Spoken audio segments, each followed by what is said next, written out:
In Wwise, objects exist within a parent-child hierarchy and are displayed in a hierarchical structure. A child object has a parent, and that parent has its own parent, and so forth.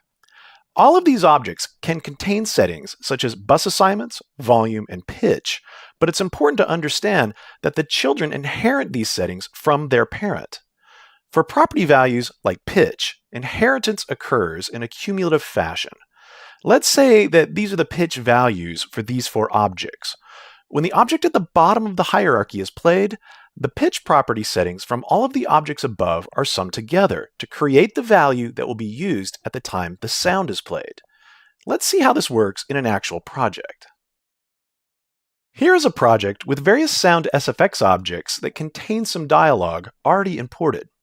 Drainage system access granted. Intruder alert.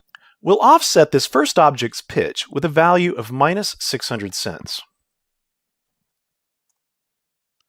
When we play it, Intruder alert. we can hear that it's been transposed down about a half octave.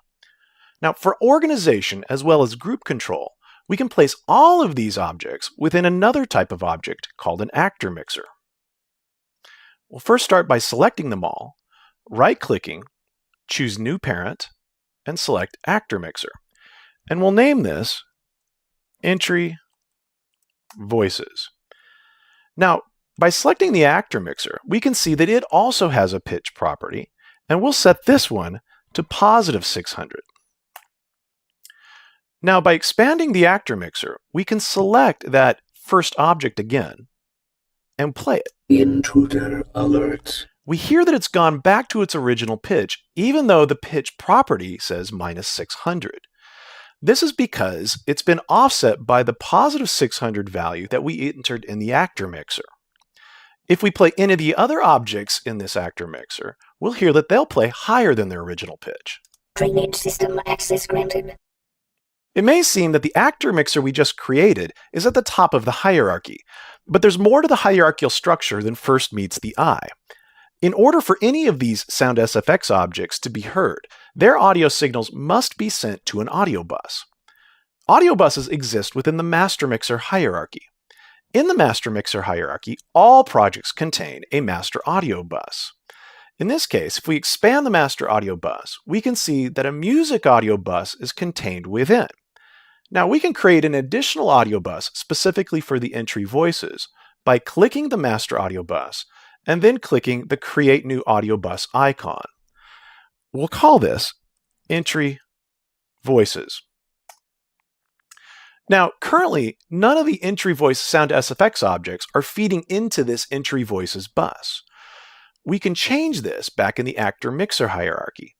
By default, the top parent of a hierarchy dictates the bus routing assignment for all of the children contained within. By selecting the entry voices actor mixer, we can see that it's assigned directly to the master audio bus. Reassigning it is as simple as dragging the desired bus to the output bus property assignment. In this case, we'll drag the entry voices audio bus into the output bus assignment.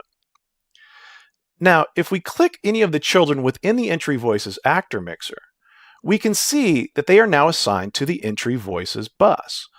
However, the selection is grayed out, and this is because it's dictated by the parent object, in this case, the entry voices actor mixer. Should we decide that we've got one child that we need to treat a little differently, we can always choose to override parent and then freely assign to whichever bus we want. However, we'll leave this one the way it is. So here's the current structure of this project that we've created so far. You can see that this structure spans both the actor mixer hierarchy and the master mixer hierarchies. Now that we understand this, it's very important to understand that the objects in the master mixer hierarchy also have property offset control over the objects that feed them. Let's see how this works. With the entry voices audio bus we just created selected, we see that it also has a pitch property. In this case, we'll set it to plus 1200 cents, or a full octave. Now, when we play any of the objects that feed this bus, the number is also applied in the summing of the pitch property values. There's even property control in the master audio bus, which represents the very top of the hierarchy. We'll go ahead and set this to minus 1200 just for demonstration purposes.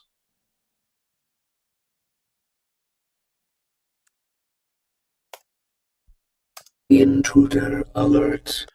Now, you'd want to be very careful adjusting a property like this pitch value here in the master audio bus, because this offset is applied to every object in the entire project.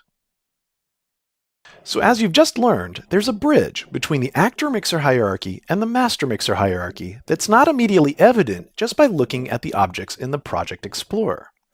To get a better overall look at the hierarchical structure, you can use the Schematic View. In the main menu, choose Layouts, and then select Schematic. At first, you can see the master audio bus, but as you continue to expand the objects, you can see their hierarchical relationship all the way down to the audio source that feeds a sound SFX object. In fact, you can even view the properties that we've been adjusting.